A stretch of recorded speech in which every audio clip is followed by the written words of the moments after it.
Okay, so now that we have an overview of what the Dash Media Player is capable of, let's just dive right in and get this thing set up on Drupal and get it configured. But before I do begin this process, I do just want to let everyone know that I am fully aware that the installation process of this media player is a little tedious, and I'm working my best to try and streamline this process in future versions. But for the meantime, I'm just going to create this video in hopes that this video tutorial just makes it a little bit easier so you can watch me walk right through the installation process. The very first thing that, of course, that we're going to need to do is you're going to need to install Drupal on your either a local host or remote server. And you go to Drupal by just going to drupal.org, and there you'll see a download link right there, 6.13, which is the current release. Now, installing Drupal is a little bit out of the scope of this tutorial, so I'm just going to assume that you already have Drupal installed, which on my local host it looks like this, which is the very first website or the very first page that you see when you install Drupal. So what we're going to do in this tutorial is we're going to go step right here. We're going to start right here where the Drupal is very first installed, and we're going to set up the Dash Media Player from a fresh installation of the Drupal installation. First thing that we're going to need to do is we're going to need to gather all of the modules that we're going to need for the Dash Media Player. Now there's several, so I'm just going to start downloading them one by one. The very first one being, of course, the dashPlayer module. Let me zoom in on that URL. It's just project/dashPlayer. Zooming out, you just go down to the bottom and you just download that, the link on the version 6x 1.6, and that is, of course, if you're using the Drupal 6 installation. The second module that the dashPlayer needs is called Services. Let me zoom in on that. It's just Project Services. The Services module is just a great module that allows external components to interact with Drupal using web service calls.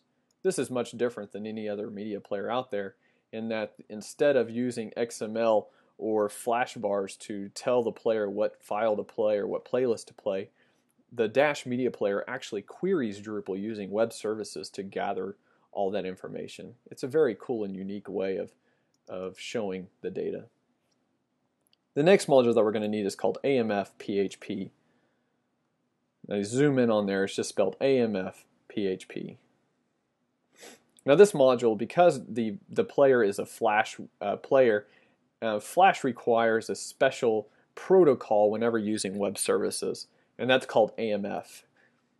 It's ActionScript Messaging Format, and then the PHP is just the PHP integration of it. So we're going to download that as well.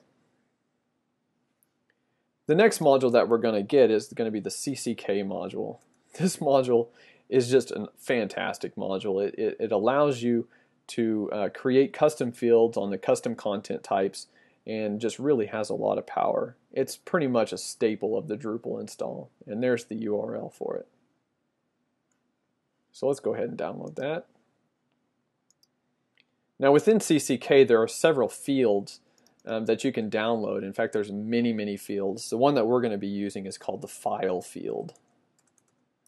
We're going to use this for this tutorial. There's many ways to do it to set up the Dash Media Player, but I particularly like the file field if you're using pre-converted videos.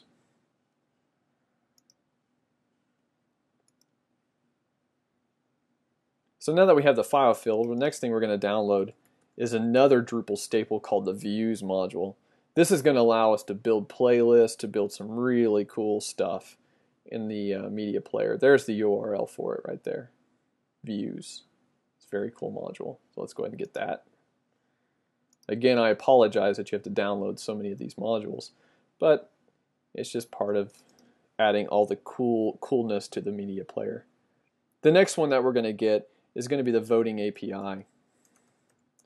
Now the Voting API module allows the media player to vote. There's the URL for it, just Voting API. This enables the voting for the media player, which obviously we're going to want, so let's download that. And the very last module that we're going to get is going to allow us to create templates for our video node type.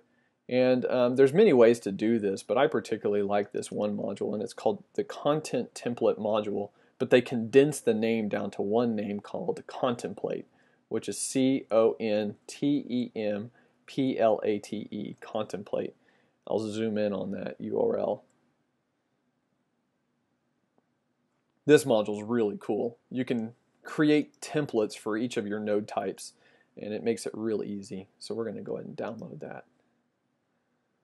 So let's just see what we have so far. We have 1, 2, 3, 4, 5, 6, 7, 8 different modules that we're going to want to install in our Drupal website. Now going to the actual base of our Drupal install, you're going to see a sites folder, so we're going to double click on that. Then you're going to double click on the all folder. I already created this folder, and typically this is not there by default, but you're just going to create a folder called modules, and inside that we are going to drag and drop each one of these into that. Whoops. Let's try that again. Drag and drop. And so there they are. They're all inside these your Drupal root directory, which I call a screencast. And then within that you have a site, all modules, and then there they all are. 8 different modules. So let's go ahead and start enabling those by just going to the administer on your Drupal install. This is my administrator, so I click on the administer, and over here you're going to click on the modules. The very first one that we're going to install is the CCK module, and pretty much you can just click on every single one of these, including the content permissions, content templates, which is the contemplate module, file field. I typically just check any one that will let me check within the CCK field.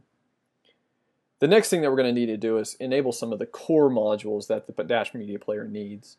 The very first one, and this is the important one, is the PHP filter. The Dash Media Player has a PHP API that is going to allow us to add the media player to each page. And because it's a PHP API, we need to enable this PHP filter. The next one is going to be the statistics. This is going to enable the view counter of each of the media. So like if a person views a video, it's going to increment the view counter.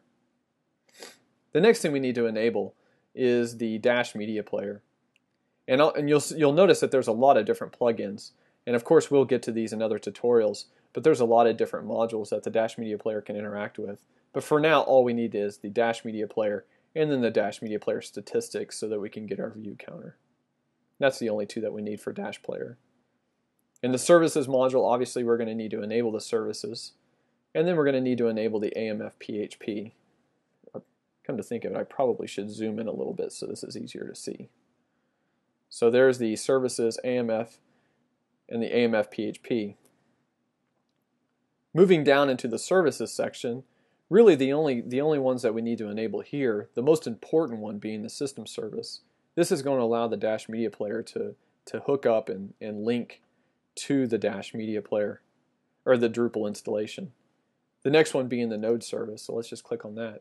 This is going to allow us to load each individual node using the node parameter. The next one that we're going to need is the voting service. And the voting service is used as an interface to the voting API. A lot of you are probably wondering why I didn't check the views service. You can go ahead and check it if you want to, but the Dash Media Player doesn't use it. And the reason is because the actual dashPlayer module, seen here, provides its own views service, its own custom views service. So let's go ahead and enable the views modules.